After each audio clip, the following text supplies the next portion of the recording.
नमस्ते सबको। और बहुत बहुत थैंक्स कि आप सबने मुझे आज फिर ज्वाइन किया है। आज हम अपने प्रश्न उपनिषद का पांचवा प्रश्न स्टार्ट करेंगे।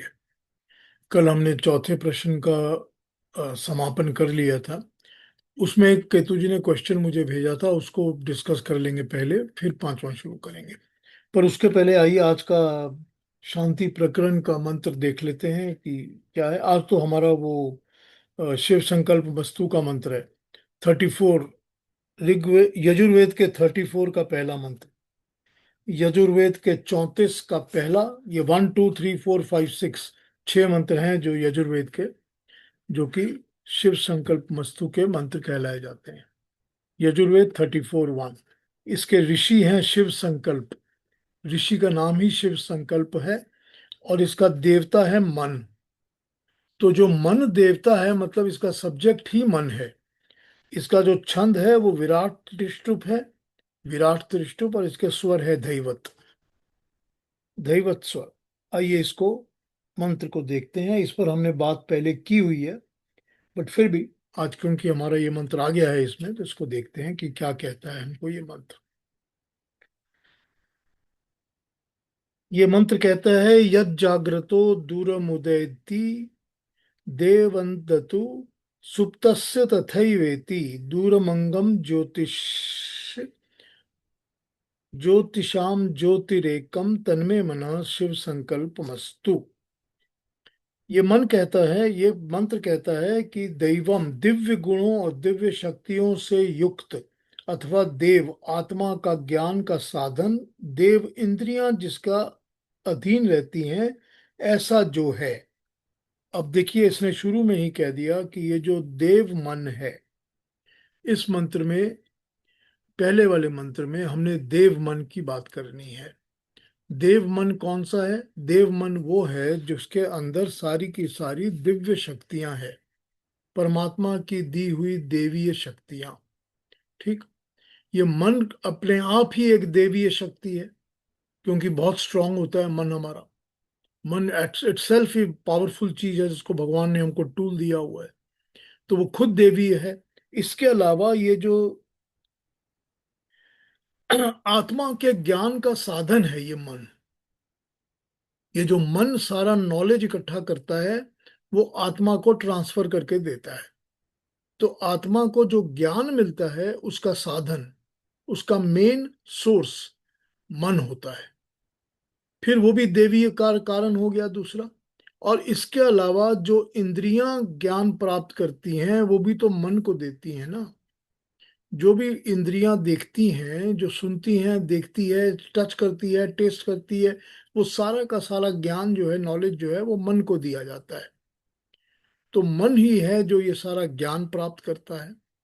और फिर मन ही है जो इंद्रियों से काम करवाता है। तो इतने सारे गुणों के साथ जब कह दिया जाता है कि ये मन जो है वो दिव्य शक्ति वाला है, उसके अंदर देवीय शक्ति है, परमात्मा की दी हुई शक्ति है, वो मन जो है जागृतः दूरम उदेति। जब जागृत अवस्था होती है, जब मनुष्य उठा हुआ होता है, जागता होता है, तो ये मन बहुत दूर दूर तक चला जाता है। मतलब हुआ कि ये जो मन है, ये हम जो अब आप हम सब अवेकन स्टेज में रहते हैं, तो हमारा मन तो कहीं भी चला जाता है। एक सेकंड लगता है यहाँ अमेरिका से इंडिया जाने में, या चांद पर पहुंच जाने में, या जुपिटर पहुंच जाने में। एक सेकंड भी नहीं लगता है। हम सोचते हैं हम जुपिटर की धरती पे खड़े हैं। ये मन जो है, ये तो किसी भी जगह बहुत दूर दूर तक, दूरम उदयति, जागते हुए भी ये दूर दूर तक बाहर की उड़ान लेता रहता है, उड़ता रहता है। ठीक। फिर उसमें बताया है, सुप्तस्य तथा एव एति, सोते हुए मनुष्य में भी वैसे ही अंदर क्रिया चलती रहती है। स्वप्न में भी ये व्यवहार प्रवृत्त करता रहता है। जो मन है वो जागते में भी भागता दौड़ता है, और सोते में भी भागता दौड़ता रहता है, स्वप्न देखता रहता है। पता नहीं क्या क्या स्वप्न देखता रहता है।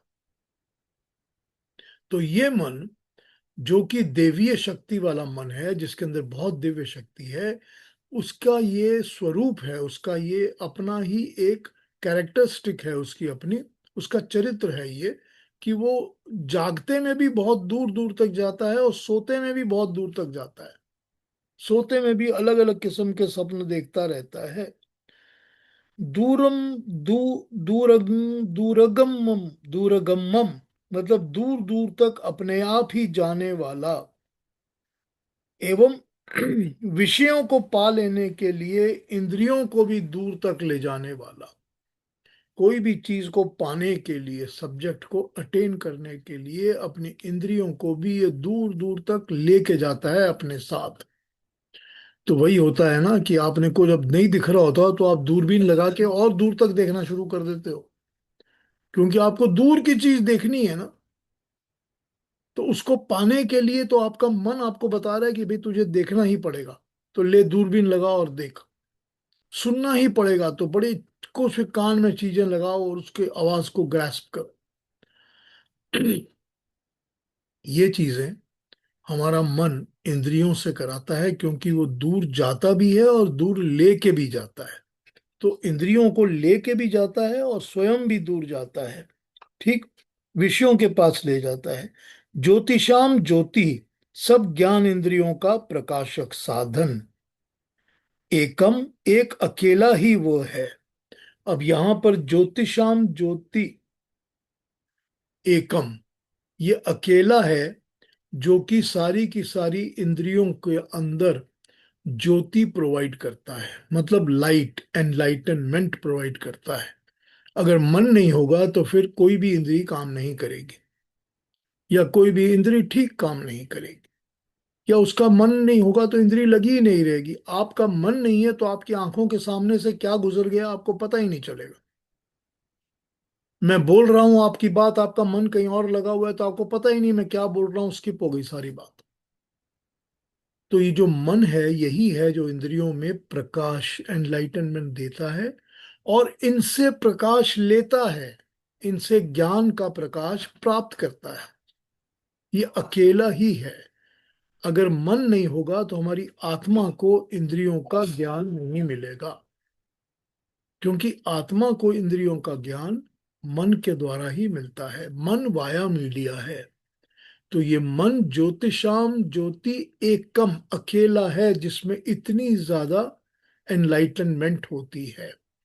अब इसका दूसरा दूसरा ट्रांसलेशन देखें आप, तो जब हमको, किसी भी मनुष्य को, किसी इंसान को, हमको जब कोई भी जिंदगी की एनलाइटनमेंट चाहिए होती है, हमको जब लगता है कि हमको परमात्मा का ज्ञान प्राप्त करना है, हमको जब लगता है कि हमको नेक्स्ट डिग्री अवेलेबल जो है, हमको मेडिकल साइंसेज में पढ़ना है, या हमने बहुत बड़ा साइंटिस्ट बनना है, या हमने म्यूजिकोलॉजिस्ट बनना है, तो ये सारे काम मन ही तो करता है ना। तो ये जितनी भी ज्योतियां, दुनिया के जितने भी नॉलेज हैं, वो नॉलेज मन ही ग्रास्प करता है। फिर मन ही वो आत्मा को ट्रांसफर करके देता है। और मन वो ग्रास्प कहाँ से करता है? इंद्रियों के थ्रू करता है। फिर आप आंखों के थ्रू, कान के थ्रू, यही तो आप इनके थ्रू ही तो ज्ञान प्राप्त करोगे ना। तो ये अकेला मन है जो कि ज्योतिषाम ज्योतिरेकम है, तभी उसको शुरू में ही बता दिया कि ये देव मन है, दिव्य शक्ति वाला मन है। इतनी ताकत है इस मन के अंदर, इतनी ताकत है उस मन के अंदर। फिर अगला मंत्र बताता है, तन्मे मना शिव संकल्प संधु। तन्मे मना, मेरे इस मन को, मेरे इस मन को हे परमात्मा शिव संकल्प वाला बनाओ। मेरे इस मन को शुभ, अच्छे, कल्याणकारी संकल्पों वाला बनाओ। थोड़े दिन पहले ही मैंने आपको संकल्प का बताया था ना, कि संकल्प क्या होता है, कि हर एक काम तो मन संकल्प करने के बाद ही करता है। आप डिसाइड कर लेते हो कि मुझे ये करना है तभी आप करते हो। आप सोच लेते हो कि आज मैंने खिचड़ी बनानी है तो आप खिचड़ी बनाओगे। तो पहले तो संकल्प हो गया ना मन के अंदर कि हम लोगों ने भाई धर्मशाला जाना है नेक्स्ट ईयर। तो संकल्प तो हो गया ना मन के अंदर, तभी आप करोगे ना काम। तो अगर संकल्प सारे शिव संकल्प मस्तु होंगे, कल्याणकारी होंगे, शुभ होंगे, परमात्मा से इंस्पायर्ड होंगे, तो मन के अंदर तो अच्छी बातें ही आएंगी। तो मन के अंदर तो ये सारे के सारे शुभ विचार ही आएंगे। तो जब शुभ विचार ही मन के अंदर आएंगे, तो मन जितनी अपनी शक्ति है, देवीय शक्ति है, उसकी जो ज्योति है वो सारी शुभ होगी, सारे अच्छे होंगे, कल्याणकारी होंगे, लोगों का भला करने वाले होंगे। तो हे परमात्मा, ये जो मेरा मन है, जिसको कि तूने इतनी दिव्य शक्तियां दी हुई हैं, इतनी ज्यादा देवीय शक्तियां दी हुई हैं, जो कि हर समय मुझे इंद्रियों को इंस्पायर करता है, इंद्रियों से ज्ञान प्राप्त करता है, ज्ञान मुझे देता है, ज्योति देता है, ज्योति लेता है। मेरे उस मन को हे परमात्मा शिव संकल्प वाला बना, क्योंकि तूने ही तो दिया है ना देवीय मन। तो तू इस मन को परमात्मा अपने साथ लगा, शिव संकल्प वाला बना, कल्याण वाला बना, अच्छे अच्छी बातों वाला बना। ये बुरी बातों की तरफ ये कभी भी ना जाए। तो ये यहाँ पर हमने प्रार्थना की हुई है। ये हमारा शांति करणम का मंत्र है, 20th मंत्र। तो हम इसमें ये प्रार्थना करते हैं कि ये जो मन मेरा है, इस मन को शिव संकल्प मस्तु बना। ये देवीय मन है, इसके पास बहुत पावर्स हैं, इसके पास बहुत ज्योति है, नॉलेज है। ये हर एक इंद्री को नॉलेज देता है, हर एक इंद्री से नॉलेज लेता है। ये आत्मा के पास नॉलेज को ट्रांसफर करके देता है। आत्मा को भी इसी से नॉलेज मिलता है। अब अगर ये संसारा का सारे संकल्प जो हैं, वो सारे संकल्प अगर गलत होंगे, अगर गलत संकल्प होंगे, तो आत्मा के ऊपर गलत ज्ञान ही तो पड़ेगा ना। अगर संकल्प सुबह उठ के ये होगा कि मैंने तो आज चोरी करनी है, तो आत्मा के ऊपर जो छाप पड़ेगी वो गलत ज्ञान की ही तो पड़ेगी। फिर वो गलत ज्ञान लेकर ही तो आत्मा अगले शरीर में, अगले जन्म में आएगी। फिर हम कहते हैं ये बचपन से ही खराब इंसान है, बुरा इंसान है। तो ये मन जो है परमात्मा, तूने जिसको इतनी दिव्यता दी हुई है, इतनी शक्ति, इतनी ताकत दी हुई है, उस मन को हे परमात्मा मेरा शिव संकल्प वाला बना। कि मेरे जितने भी संकल्प होंगे, मेरे जितने डिटर्मिनेशंस होंगे, डिसीजंस होंगे, वो सब कल्याणकारी हों, शुभ हों, अच्छे हों। वो दुनिया का भला करने वाले हों, संसार का भला करने, किसी का बुरा, किसी का खराब करने वाले ना हो। तो ये जो मंत्र है हमारा शिव संकल्प मस्तु का पहला मंत्र है, यजुर्वेद के 34 का 1। और हम इसको शांति करणम का 20th मंत्र की तरह पढ़ते हैं। तो मैंने आपको इसको ब्रीफली समझाया है आज। अब इस पर एक बार पहले भी हमने बात की हुई थी, और अगर चाहेंगे तो फिर भी कर लूंगा, लेकिन इसमें कुछ पूछना हो तो आप लोग पूछ लीजिए मुझसे। इस मंत्र के बारे में अगर कुछ पूछना हो तो पूछ लीजिए, नहीं तो आगे बढ़ जाए। तो अब मैं ले लेता हूं जो कल, before we go to the fifth question, पांचवा प्रश्न जो है प्रश्न उपनिषद का। उससे पहले केतु जी ने क्वेश्चन पूछा था मेरे को कल। तो केतु जी आप पूछ लीजिए फिर से। अनम्यूट अनम्यूट करिए और पूछ लीजिए।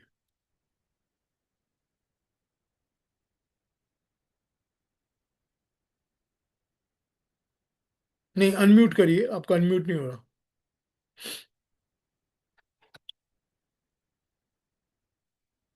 हाँ ठीक है। I was pressing the wrong button. मैंने ये पूछा था कि जब परमात्मा का ज्ञान मिल जाता है और उससे हम उसको, परमात्मा को पा लेते हैं after going through lot of research and logic and other conclusions, तो ये तो एक बात हो गई। दूसरी बात है ये कि हम आत्मा साक्षात्कार करते हैं, तो इन दोनों में क्या रिलेशन है? परमात्मा को पा लेना एंड आत्मा साक्षात्कार करना, विच प्रिसीड्स द अदर? तो ये प्रश्न था मेरा। अब देखिए इसमें क्या है केतु जी, कि ज्ञान जो है वो बैठेगा कहाँ, प्रतिपद्यते, वो प्रतिपादित होगा कहाँ, स्टैब्लिश होगा कहाँ? आत्मा में ही तो होगा ना। तो जब तक हम पहले अपनी आत्मा का ज्ञान नहीं प्राप्त करेंगे, या यूं कहा जाए कि अपनी आत्मसात आत्मा से हमारा वन एंड वन कनेक्शन नहीं होगा, तब हमको पता चलेगा कि जो ज्ञान हमने पाया था वो हमारी आत्मा में बैठ गया है, वो हम्म। एस्टैब्लिश हो गया है। तो ये जो ज्ञान पाने का और ज्ञान को पूरी तरह से अपने अंदर ढाल लेने का, समा लेने का, बैठा लेने का पूरा का पूरा जो सिस्टम है, वो यही है कि जो मन से, बुद्धि से, अक्ल से, हर जगह से आने के बाद जब आत्मा में जाके बैठ जाता है, सेट हो जाता है, तभी तो वो ज्ञान हमने असल में पा लिया है। तो जब वो आत्मा ऐसी होगी तभी तो उसके लिए वर्ड यूज किया ना, विज्ञान आत्मा। हम्म। पिछले श्लोक में मंत्र यूज किया था विज्ञान आत्मा। तो हम्म। विज्ञान आत्मा तो तभी होगी जब उसको ये ज्ञान का पूरा स्पेशलाइज्ड नॉलेज मिल जाएगा। विशेष ज्ञान, विशेष ज्ञान इस चीज का उसको मिल जाएगा कि परमात्मा को पाने का क्या साधन है, पूरी तरह उसके अंदर बैठ गया। तभी तो वो आत्मा जो है वो फिर जाके परमात्मा से, या परमात्मा को प्राप्त करने वाला क्रिया उसकी होगी। बिना उसके तो आत्मा कभी परमात्मा तक जाएगी ही नहीं, कि शरीर लेके तो आप जाएंगे नहीं, आपका शरीर तो लेके परमात्मा से मिलन होगा नहीं आप। आपको तो आत्मा ही से, आत्मा ही है ना जिसने मोक्ष प्राप्त करना है। तो ज्ञान तो आत्मा के अंदर जब जाएगा तभी तो होगा ना ये काम। ठीक तो है। आत्मा एक माध्यम बन जाती है, मीडियम बन जाती है आत्मा परमात्मा। मीडियम नहीं बन जाती, मीडियम तो ये बाकी चीजें बन जाती हैं, आत्मा तो ओनर बन जाती है ज्ञान का। हाँ। मीडियम तो ये मन भी है, बुद्धि भी है, प्रकृति भी है, संसार भी है, सब कुछ है। मीडियम तो मैं हूं जो आपको बातें बता रहा हूं। हम्म। लेकिन वो बातें तो आपकी ही आत्मा में बैठनी है ना। तो ओनरशिप तो आपकी आत्मा की ही है ना, what ever medium you use. You use me, you use some books, you use some lectures, use some Swami ji, it doesn't make a difference. Ultimately तो ये आपकी आत्मा पर ही है ना, जो उसके अंदर ये पूरा ज्ञान बैठना है ना। ओनर तो आत्मा ही है ना। हाँ जी। तो ये आत्मा ही है जो कि जिसको कि ये ज्ञान मिलना चाहिए, और जो ये ज्ञान को लेकर फिर आगे बढ़ेगी। तो आत्मा के अंदर ही होगा। आत्मा इज नॉट अ मीडियम, आत्मा इज द ओनर ऑफ ज्ञान। तो जब उसको ये ज्ञान मिल जाता है तब उसके लिए परमात्मा का द्वार खुल जाता है। तो आत्मा साक्षात्कार फिर क्या हुआ? आत्म साक्षात्कार यही हुआ कि मुझे अपनी आत्मा का पता चल रहा है कि मैं क्या हूं, कौन हूं, कितना नहीं हूं। ये आत्म साक्षात्कार होता है। आत्म साक्षात्कार मतलब अपने अंदर की डार्क केव्स के अंदर झांकना। What are my bad deeds, what are my good deeds, what is my good qualities, what are my bad qualities, strengths, weaknesses, everything. वो हो गया साक्षात्कार, witnessing your own self, self witness. ठीक है ना। वो तो हो गया साक्षात्कार, कि आपने मेरे से फेस टू फेस खड़े होकर देख लिया कि क्या हूं मैं। तो जब आप अपनी ही आत्मा को अपने अंदर जाके फेस टू फेस देख लेते हो कि मैं क्या हूं, क्योंकि बात ये होती है कि आत्मा जो है अपने अंदर, वो तो सबको पता है मेरे अंदर आत्मा है। सबको पता है मेरी ये कुछ हैबिट्स हैं, मेरे ये कुछ लाइक्स हैं, कुछ डिसलाइक्स हैं, वो सबके अंदर है। हम उसी से जीते हैं सारी जिंदगी। लेकिन जब हमको, हमारी बुद्धि को हम यूज करते हैं कि मेरी बुद्धि जो है अब ये एनालाइज करना शुरू करेगी। वो एनालाइज किसके लिए करेगी? वो भी तो आत्मा के लिए ही करेगी ना। एनालाइज भी तो आत्मा के लिए ही करेगी। लेकिन वो एनालाइज शुरू करेगी तो एनालिसिस करके ये होगा कि आपको अपनी ही आत्मा का गुण अवगुण वगैरह सब पता लगेगा, क्योंकि बुद्धि एनालाइज कर रही है। हम्म। जब बुद्धि एनालाइज कर रही है तो आप स्वयं समझना शुरू करेंगे अपने अंदर कि हाँ हाँ हाँ, ये तो ठीक बात है, ये बुराई तो है, ये अच्छाई तो है। तो ये जब पता चलना शुरू करेगा अपनी बुद्धि के एनालिसिस के थ्रू, तो उसको आप कहेंगे कि ये मेरा आत्म साक्षात्कार है। I am witnessing my own soul. ठीक। तो आत्मा साक्षात्कार, ये लास्ट प्रश्न है, आत्मा साक्षात्कार कैसे पता होता है कि हाँ ये अब हुआ है? मैंने उसका कोई एंडिंग पॉइंट होता है? नहीं, इसका देखिए, आत्म साक्षात्कार हमको, हर एक मनुष्य को रेगुलर बेसिस पर इसका नॉलेज होता है। रेगुलर बेसिस पर नॉलेज होता है। इसको आप एक प्रॉपर प्रैक्टिस बनाएंगे या नहीं बनाएंगे, ये आपकी मर्जी है। अब ये होता ही है क्योंकि जब आप बैठे हुए हैं और आप एग्जामिनेशन देने के लिए बैठे हैं, आपका पेपर सामने आ गया, आपके पास पेन हाथ में है, आप पेपर पढ़ना शुरू करते हैं, आपको अंदर से आवाज आती है, अरे ये 6 नंबर तो मुझे बहुत इजीली आता है, और ये 5 नंबर तो बहुत इजी है, तो मैंने कल ही पढ़ा था, तो 5 और 6 मैं पहले लिख लेता हूँ, फिर बाद में देखता हूँ बाकी चीजें। तो एक सेकंड के लिए तो आपको अपनी स्ट्रेंथ के साथ साक्षात्कार हो गया ना। हाँ जी। अपनी अपनी पॉजिटिव स्ट्रेंथ के साथ आपका एक साक्षात्कार हो गया, आपने उसको लिखना शुरू कर दिया। और फिर उसके बाद क्या हुआ, फिर उसके बाद आपके दो लिखने के बाद आपके अंदर एक कॉन्फिडेंस जाग गया। अब वो कॉन्फिडेंस भी तो आत्मा के अंदर का ही साक्षात्कार है ना आपका। अच्छा। तो ये जो चीजें हैं, ये हम लोग on a regular daily basis सब इंसान करते हैं। पर इसको एक प्रैक्टिस बना के जिंदगी में उतार के एज ए नियम, एज ए रेगुलर वे करना, वो होता है जब आप अपने आत्मा का साक्षात्कार रोज करते हो।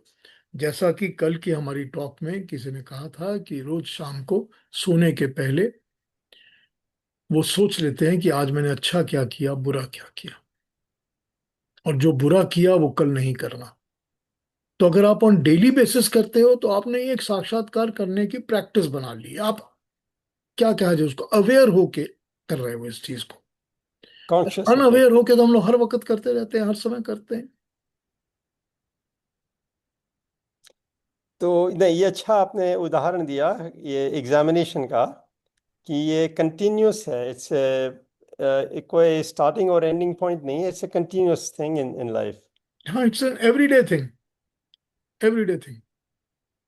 ये तो कॉन्टिन्यूअस है ही। You see, it's always a work in progress. ठीक। फिर come back to the main point, come back to the main point again. अब जिस दिन ये वर्क इन प्रोग्रेस नहीं रहेगा, उस दिन मोक्ष का द्वार खुल जाएगा। क्योंकि कुछ कुछ करेक्ट करने वाला रहा ही नहीं है ना अब। हाँ। तो वही ठीक तो है। ज्ञान प्राप्त हो गया ना, कि अब और करेक्ट नहीं करना, ज्ञान प्राप्त हो गया मेरे को। तो आत्मा को ये ज्ञान की मतलब वो मिल गई है कि हाँ मुझे ज्ञान प्राप्त हो गया, कंफर्मेशन मिल गई कि हाँ मुझे ज्ञान प्राप्त हो गया। तो अगर ज्ञान प्राप्त हो गया है, तब तो फिर वो और चिंता कोई रहती नहीं है। फिर वो डेली वर्क इन प्रोग्रेस खत्म हो जाएगा, तो वर्क अब ठीक हो रहा है सब। अब उसमें एड ऑन्स होती जाएंगी, बट करेक्शंस की जरूरत नहीं रहेगी। ठीक है, बहुत बहुत धन्यवाद। ठीक है ना। बड़ा इंटरेस्टिंग है। इंटरेस्टिंग तो है ही है, because all of this leads to my doing things with me inside myself only. या राइट राइट। सारी यही बात है। हाँ। कहाँ तक कौन तैयार होता है इस काम को करने के लिए, सबसे बड़ी यही प्रॉब्लम है। यही सबसे बड़ी इश्यू होती है। ठीक है, हाँ बहुत जी। बहुत धन्यवाद, thank you. Thank you, thank you, thank you. Thank you Ketu ji. हाँ जी, कोई और कुछ पूछेंगे इसके बारे में? कोई और कुछ कहना है, किसी ने कोई बोलना है, या कोई क्वेश्चन आया है मन में तो पूछ लीजिए। Namaste, Sharma ji. हाँ Sita This ji, was my नमस्ते। question too. Thank you to Ketu ji. That was my question. Atma Sakshatkar kya hai? So, like very aptly explained with the exam paper. मतलब, it strikes directly. हाँ, यही तो है. Yeah, it's a nice example to remember. Thank you, Ketu ji, and thank you to you. Thank you Sita ji, thank you. I hope कि explanation समझ आ गई है प्रॉपरली। एकदम एकदम appropriate लगा मुझे. एकदम apt example. Yeah. Thank you, thank you. तो आइए फिर हम अपना नंबर 5 प्रश्न शुरू करते हैं। तो अलका जी से रिक्वेस्ट करते हैं कि अब जो 5वां प्रश्न है हमारे प्रश्न उपनिषद का, उसको पढ़ के हमको सुनाए। हाँ जी। श्री हरि प्रश्नोपनिषद अथ पंचमा प्रश्न। अथ हैनं शैवे सत्य काम पप्रच स यो हवे तद्भगवन् मनुष्येषु प्रायानान्ताम् ओंकारं विद्यायेत् कथमं वाव स तेन लोकं जयतीति। थैंक यू तस्मै Alka ji, thank you so much. ये क्या कहता है? ये कहता है क्वेश्चन नंबर 5, ओंकार की उपासना का महत्व। प्रभु का नाम, ईश्वर का नाम है ओम। ओम को कहते हैं ओंकार।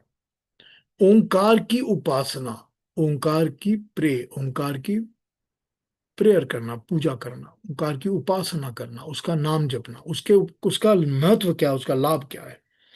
तो ये क्वेश्चन पूछता है कौन सोता है, कौन जागता है, कौन स्वप्न देखता है, किसको सुख होता है, ये सब कुछ किसमें प्रतिष्ठित है। ये सब पूछने के बाद शिवी के पुत्र सत्यकाम ने पूछा, हे भगवान, जो व्यक्ति जीवन भर ओंकार का ध्यान करे वो ऐसे ध्यान से किस लोक को जीत लेता है। प्रश्न को समझिए। जो व्यक्ति जीवन भर ओंकार का ध्यान करे, जो जीवन भर ओम का ध्यान करे, वो व्यक्ति ऐसे ध्यान करने से किस लोक को जीत लेता है। स्वर्ग लोक, पृथ्वी लोक, कौन से लोक को, कौन सी किस किस चीज को वो जीत लेता है, ये है क्वेश्चन। ठीक। अब इस क्वेश्चन पर पहले तो ये देख लीजिए कि इस क्वेश्चन को शिवी के पुत्र सत्यकाम ने पूछा है। चलिए पहले आपको वर्ड समझा देता हूं, फिर सत्यकाम पे आता हूं।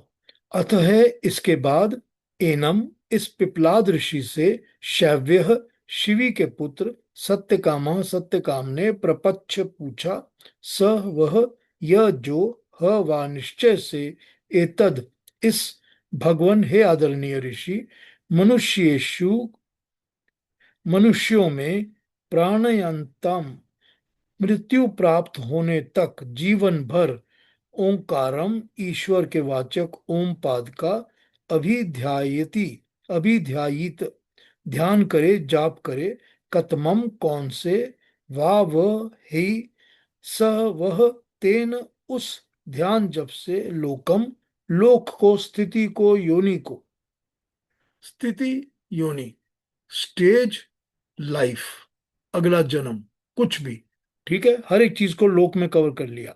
जयति, जीतता है, अधिकार पा जाता है, इति, ये प्रश्न किया इन्होंने।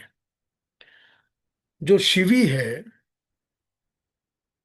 हमारी पुरानी इनके अंदर, कहानियों के अंदर शिवी की कहानी है। ये मतलब कहानियां नहीं है, सच है, क्योंकि ये तो डॉक्यूमेंटेड है। शिवी एक ऐसी एक औरत थी जो कि कुछ ऋषियों के आश्रमों में रहती थी और उनकी सेवा करती थी। ये कहा जाता था कि बहुत ही एबल और अच्छी थी। ज्ञान की जो डिस्कशंस होती थी उसमें बैठ के पार्टिसिपेट करती थी। हर किस्म की सेवा करती थी, हर तरह की, हर तरह से सेवा करती थी। अब आप अपनी इमेजिनेशंस में सोच लीजिए कैसी कैसी सेवा कौन कौन सी ऋषि को चाहिए होती थी। जब भी ऋषि को जो जरूरत किसी भी, तो वहां कोई आश्रम में समझ लीजिए 10 12 15 ऋषि रहते हैं, तो इतने ऋषियों के बीच में वो रहा करती थी। उसका जो बेटा था, उसके बेटे का नाम था सत्यकाम। उस शिवी के बेटे का नाम था सत्यकाम। तो वो सत्यकाम को हमेशा उसके माँ के नाम से, शिवी के नाम से ही जाना जाता है, हमेशा। तो सत्यकाम को उसके माँ के नाम से, शिवी के नाम से जाना जाता है। तो जब वो ऋषियों के आश्रम में ही पैदा हुआ, वहीं पर वो पला पोसा बड़ा हुआ, तो सत्यकाम भी एक ऋषि की तरह ज्ञानवान मनुष्य था। और वो ज्ञान प्राप्त किया हुआ मनुष्य ही पिपलाद ऋषि के आश्रम में आया हुआ है। पूछने के लिए।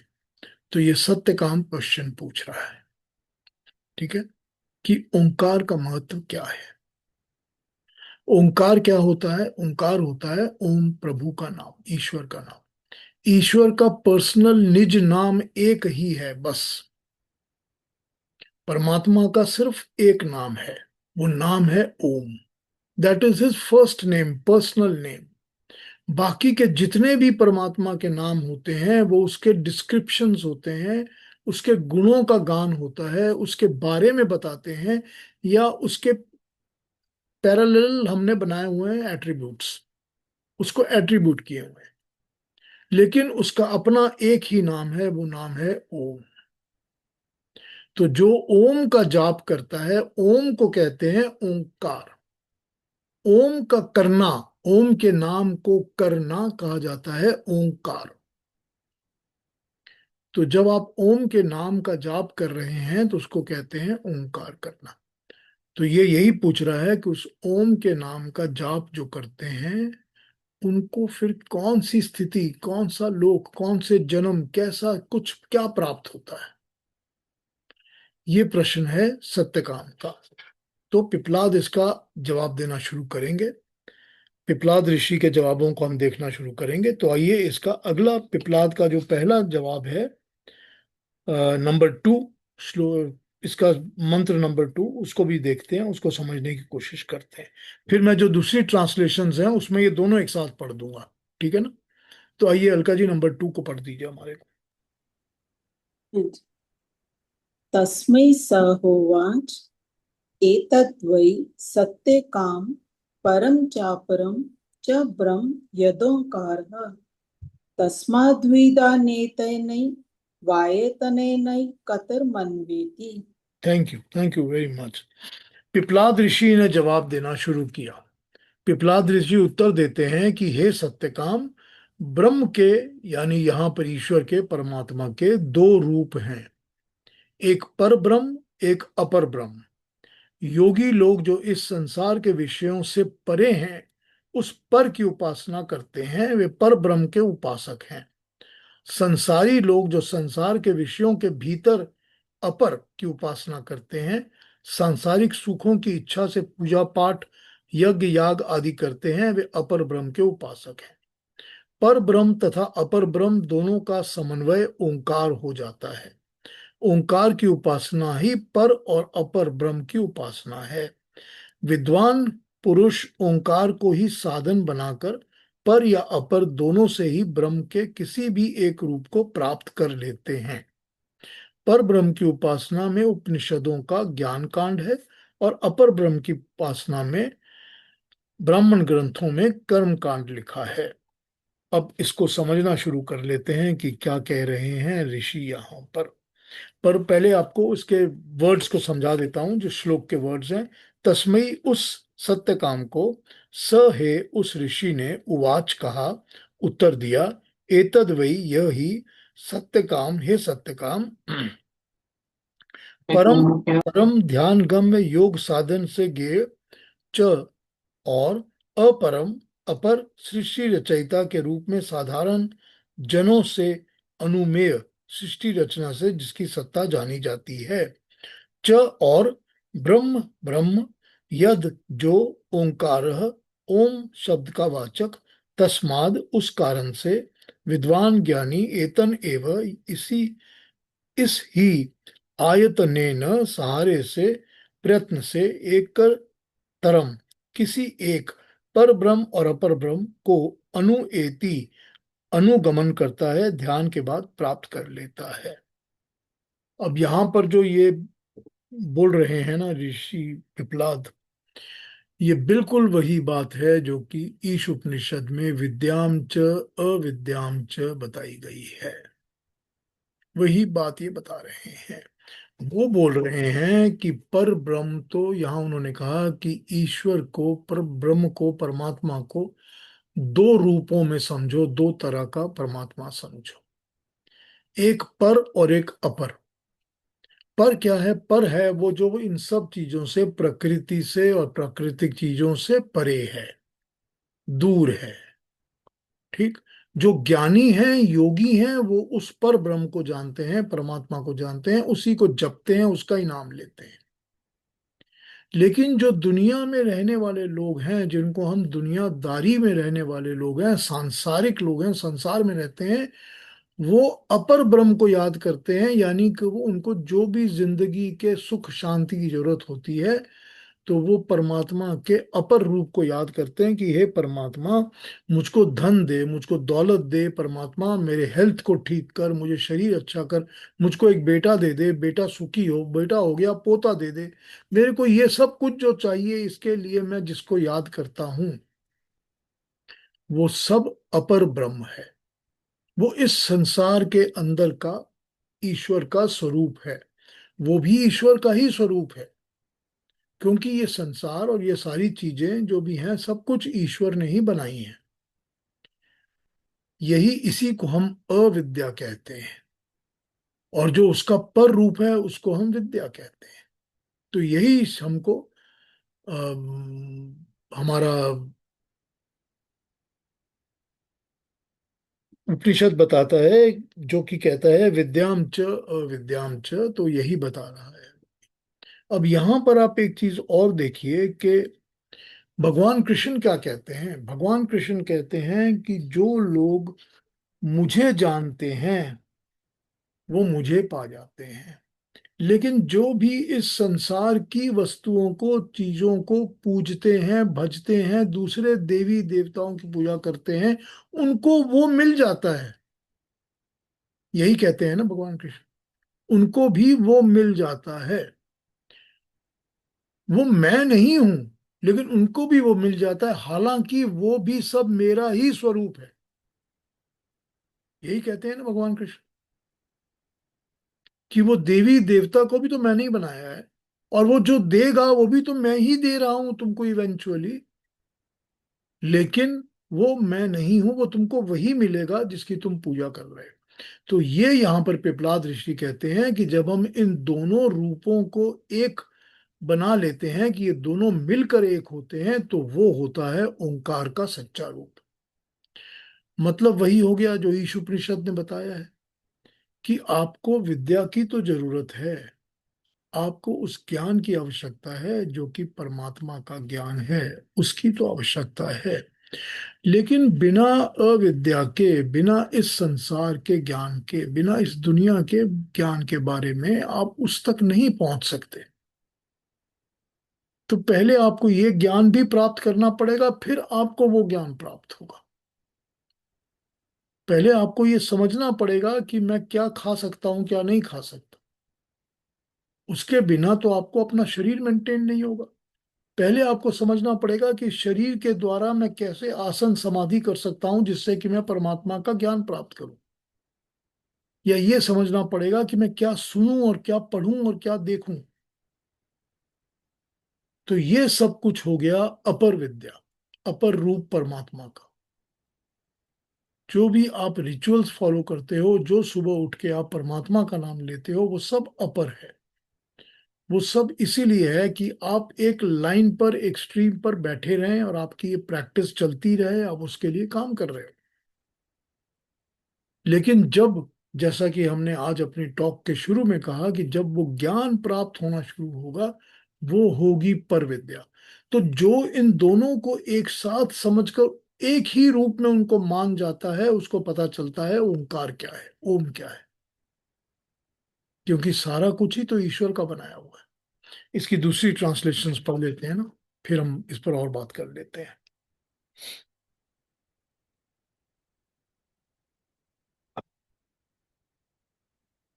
नारायण स्वामी क्या कहते हैं, नारायण स्वामी को पढ़ लेते हैं। नारायण स्वामी कहते हैं, वेद की शिक्षा दी ही, वेद ने शिक्षा दी है, वेद ने शिक्षा दी है कि जब किसी मनुष्य के शरीर और आत्मा के वियोग का समय हो, तो ऐसे समय में उस पुरुष को ओम का स्मरण करना चाहिए। यजुर्वेद के 40:17 में कहा है, स्मर करिए ओम का। अब उसके संबंध में सत्यकाम पूछता है कि ऐसा पुरुष किस गति को प्राप्त होता है। पिपलाद ऋषि कहते हैं, ईश्वर उपासना के दो उद्देश्य होते हैं, दो पर्पस होते हैं। पहला पर्पस जप द्वारा जगत में गुणगान श्रेष्ठ और निर्भीक बनकर, बिना किसी डर के और सबसे अच्छे बनकर, जगत का पूर्णतया उपभोग करते हुए इस संसारिक जीवन को परलोक का साधन बनाना। इस सांसारिक जीवन को, ये जो हमको जिंदगी मिली है, जो लाइफ मिली है, इस लाइफ से ही, इस लाइफ को ही मीन्स बना के, पर्पस बना के ले जाना कि तुमको हमने साधन बना लिया, मीन बना लिया कि आपको परलोक मिल जाएगा, आपको संसार में ईश्वर की प्राप्ति हो जाएगी। और दूसरा, सेकंड, दूसरे परलोक की ओर चलते और आत्मा की अंतर्मुखी वृत्ति को जागृत करते हुए परमात्मा साक्षात करना। इतने इनमें से पहला प्रेय, दूसरा श्रेय मार्ग कहलाता है। प्रेय मार्ग में उपासक का संबंध वाचक शब्द ब्रह्म से रहता है, और श्रेय मार्ग में वाचक का संबंध उसके अर्थ ब्रह्म से होता है। पहले को अपर कहा, दूसरे को पर कहा। इसका विवरण इस प्रकार समझना चाहिए कि नंबर 1 इज इक्वल टू संज्ञा, इज इक्वल टू शब्द, इज इक्वल टू अपर, इज इक्वल टू ओंकार। और दूसरा क्या है? वाच्य है, यानी संगी है, अर्थ है, पर है, ओंकार पद वाच्य ब्रह्म है। उपनिषद के इस वाक्य में ऋषि पिपलाद सत्यकाम से कहते हैं कि उपासक उपर्युक्त दोनों में से एक पथ का पथिक बना करता है। इन्हीं को अभ्युदय और निश्रेयस कहते हैं। बहुत इंटरेस्टिंग है ये, बहुत इंटरेस्टिंग। ये कहते हैं एक तो वो है जो कि संसार में जीता हुआ, सारे दुनिया में रहता हुआ, दुनिया के गुणों को, दुनिया की चीजों को समझ कर, अपना कर, उनके हिसाब से चलता हुआ परमात्मा की तरफ जाने की कोशिश करता रहता है। ये तो हो गया।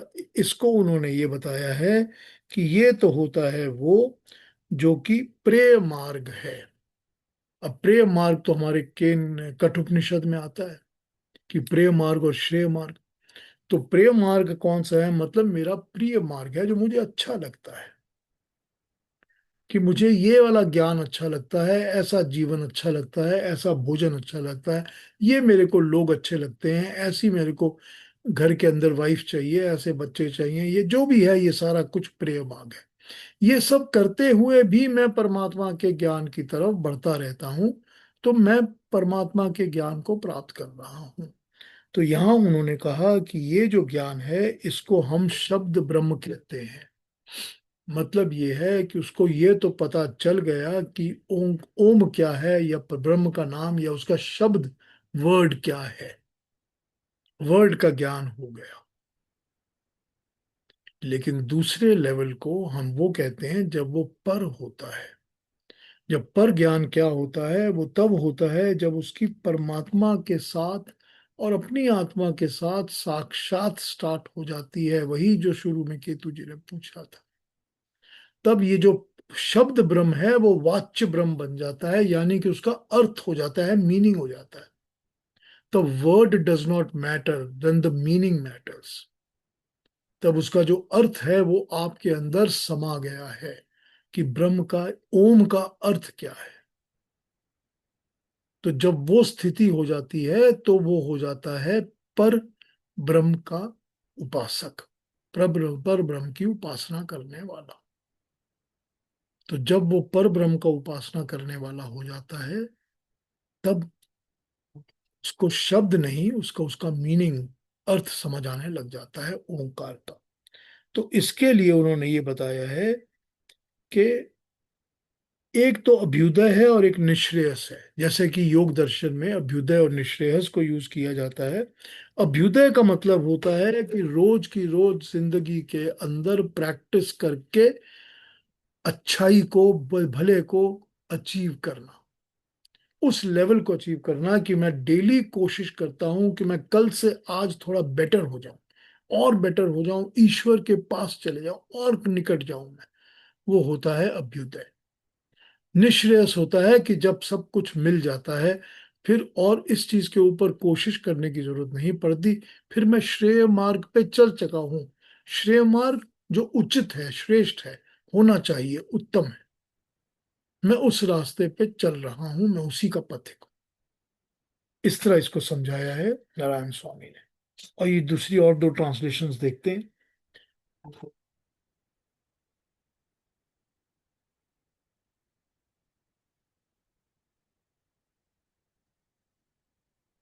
After that, Shabya, Shivi ka beta, Satyakam, put forward the fifth question. Will you please tell me, sir, if someone among us, the mortals, should meditate here from now till death on the sacred syllable of Om, what benefits would accrue to him thereby? Sage Piplad in reply says, O Satyakam, the syllable Om is most sacred, and in a way, being the Lord's own name, may be regarded as the other Brahma, concomitant with Brahman, and hence a person who really knows it, the syllable, arrives thereby at one of the two, many arrive at both of these.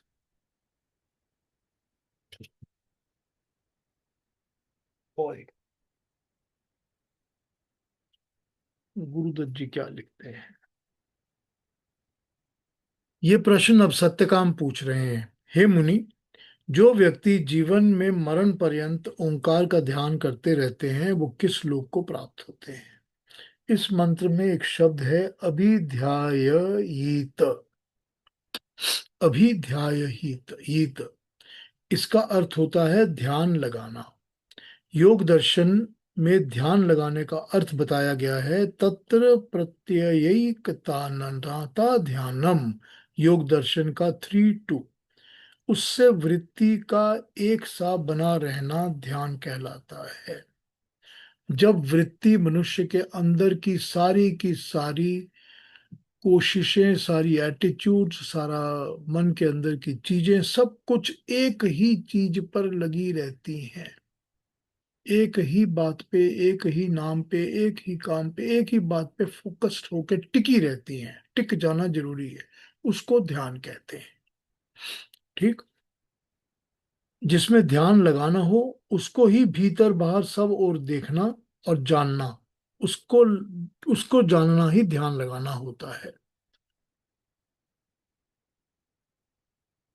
सिर्फ मुंह से बोलने से चित्त में ओम का अक्षर का चिंतन नहीं होगा तो ओम तो परमात्मा का नाम है, लेकिन उससे फायदा नहीं होगा। अतः परमात्मा के अव्यक्त स्वस्वरूप का चिंतन और उसको ही सब स्थान में सब ओर से अनुभव करना ही ओम का चिंतन है। प्रश्न पूछा गया है कि जीवन भर ऐसा करने वाला किस लोक को जाता है। इसी का उत्तर अगले मंत्र से शुरू होता है। मुनि कहते हैं प्रश्नकर्ता को उत्तर देते हुए कि हे सत्यकाम, ये जो ओंकार है यही पर और अपर ब्रह्म है, इसीलिए विद्वान इसके सहारे उनमें से किसी भी एक को पा लेता है। यहाँ पर ब्रह्म के दो रूप बताए गए हैं।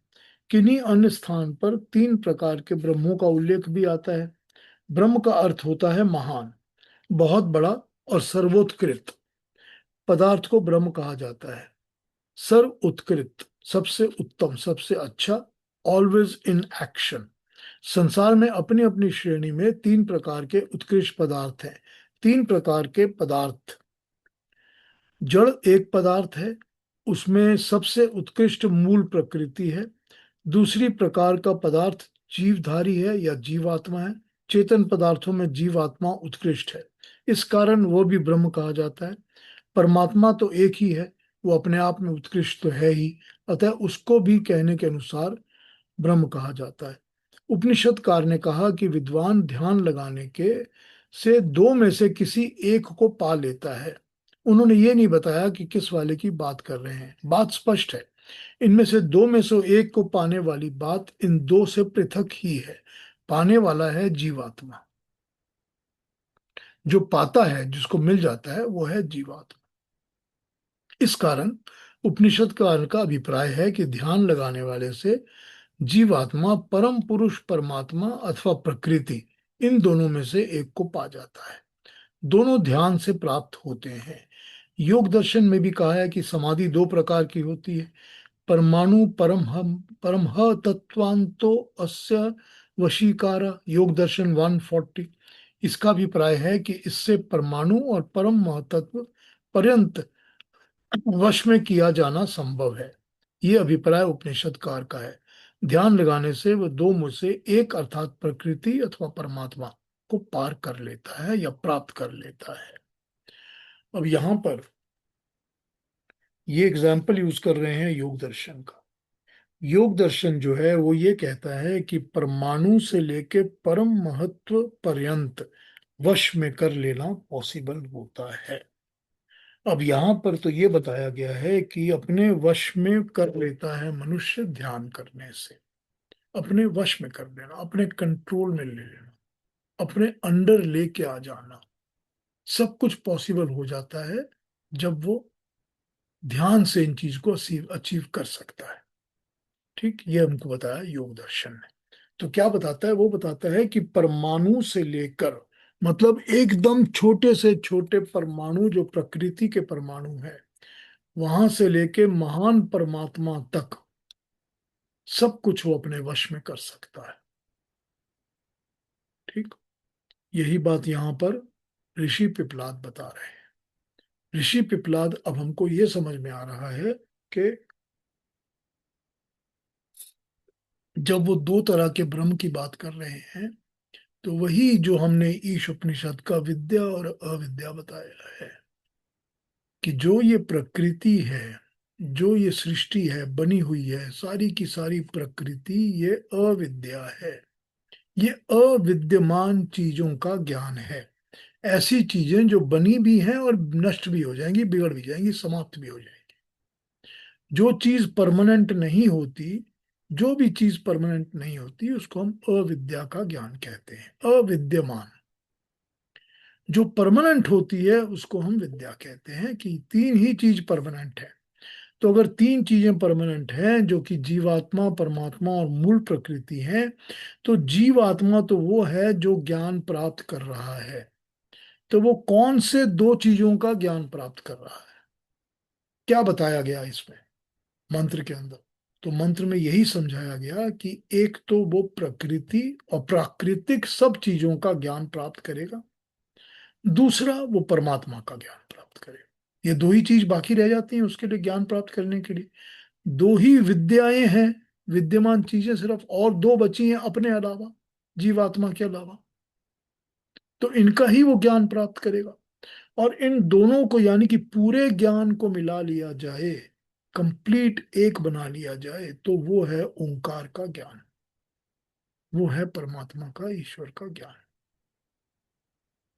तो यहां पर ये क्लैरिफाई कर दिया गया कि ब्रह्म जो है, परमात्मा जो है, उसको पाने वाले लोग जो सारा जीवन उसको जपते हैं, उसका नाम लेते हैं, वो लोग या तो ऐसे होते हैं जो इस प्रकृति के थ्रू, प्रकृति का काम करके, नाम लेके, जाप करके, इसके थ्रू परमात्मा को नाम लेते हैं, या वो होते हैं जो सीधा परमात्मा का ही नाम लेते हैं।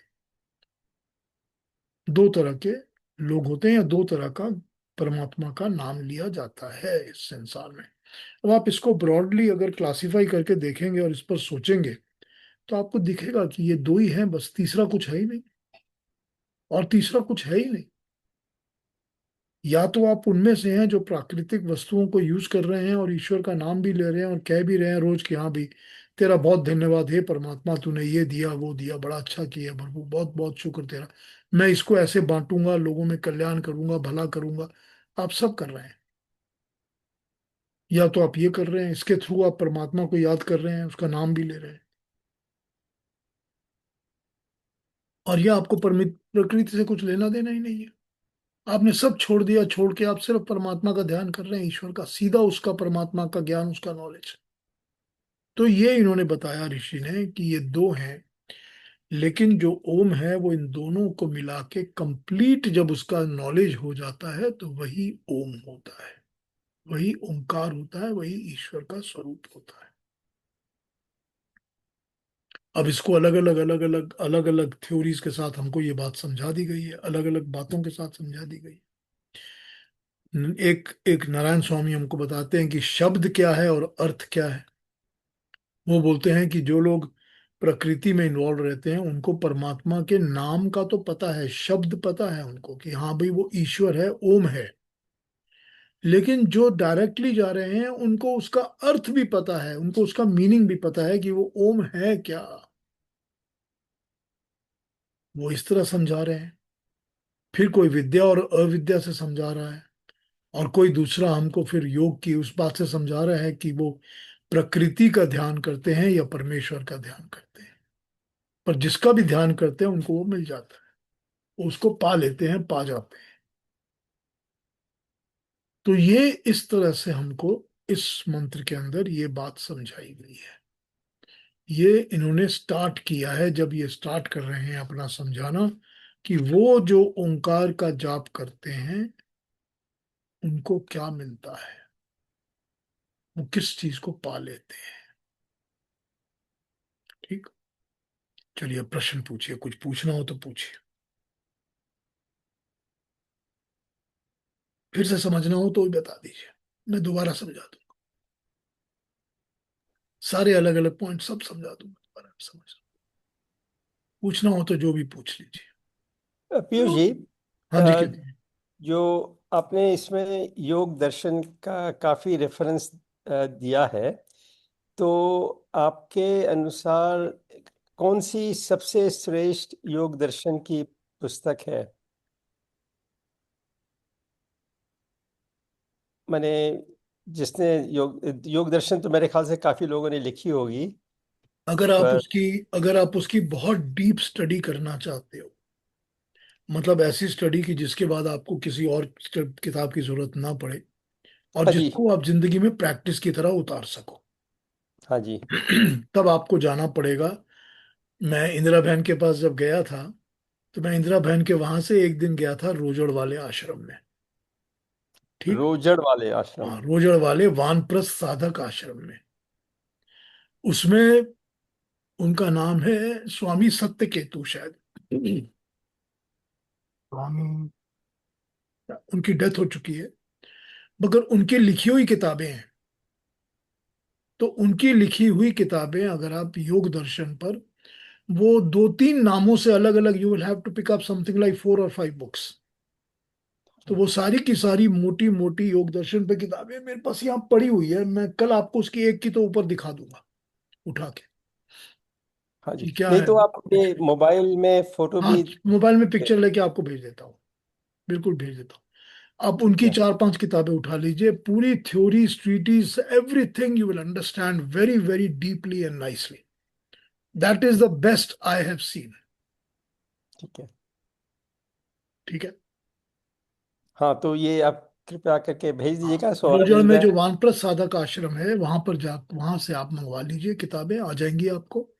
वो बाय मेल बाय पोस्ट आपको भेज देंगे, और वो आप उनसे मंगा लीजिए कि मुझको उनकी योग के ऊपर सारी किताबें चाहिए, स्वामी जी की।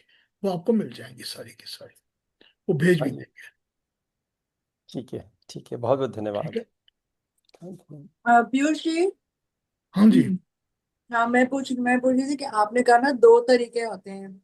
एक तो ये वो हैं जो हम नाम, ऑर्डिनरी आदमी तो यही करता है कि हर बात का शुक्र कर दिया भगवान का, और जो भी, और सब कुछ हम प्रकृति के साथ ही कर रहे हैं। वो उसमें लेकिन फिर ज्ञान नहीं मिलता, मतलब आपका कहने का मतलब है, क्योंकि दूसरा तरीके तो बहुत ही रेयर होगा कि हम उस तरीके से करें।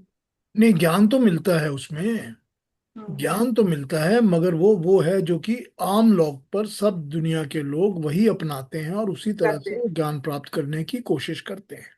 राइट। अब किसको ज्ञान कितना कब तक मिलता है, कितनी एज तक मिलता है, कितनी लिमिट तक मिलता है, ये तो नहीं समझाया ना यहाँ पर। हो सकता है कि ज्ञान तो मिलता है, अब आप ज्ञान की एक मात्रा समझ लीजिए, 1 to 100 ज्ञान है आपको। ये सब करते करते 20% ज्ञान तो मिल गया, तो 20% तो मिल गया ना। लेकिन जो दूसरा है जो कि सिर्फ परमात्मा का ही डायरेक्ट नाम ले रहा है, उसको तो 80% ऑलरेडी मिला हुआ है। तो है। तो ये फर्क समझाया गया। ये तो है, धीरे धीरे वहां तक पहुंच पाएंगे। हाँ, वो you have to reach the. But देखिए, उसमें भी समझाने का मतलब ये है कि जैसा भगवान कृष्ण कहते हैं कि कोई भी मनुष्य बिना कर्म किए तो जी नहीं सकता। हम्म, 1 मिनट के लिए भी, 1 सेकंड के लिए भी नहीं जी सकता कोई प्राणी।